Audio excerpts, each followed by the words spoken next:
Hey guys, welcome back to Spool Monster TV. I just got finished doing some snow plowing in the 6-liter. Figured I'd do a review on the boost fooler I installed in my last video. I put around 700 miles on it, I'd say, since then. And I'd give it a 10 out of 10.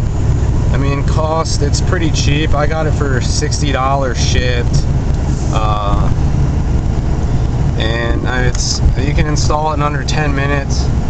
It does as advertised, which the point of a boost fooler is to basically give you quicker spool up, reduce some turbo lag, and the way that works is it just basically tells the ECM it's making less boost than it really is. So the ECM might be seeing 5 pounds of boost when you're really making 10. So when you get on the throttle, you're already spooled up, and that's what, gets rid of that turbo lag.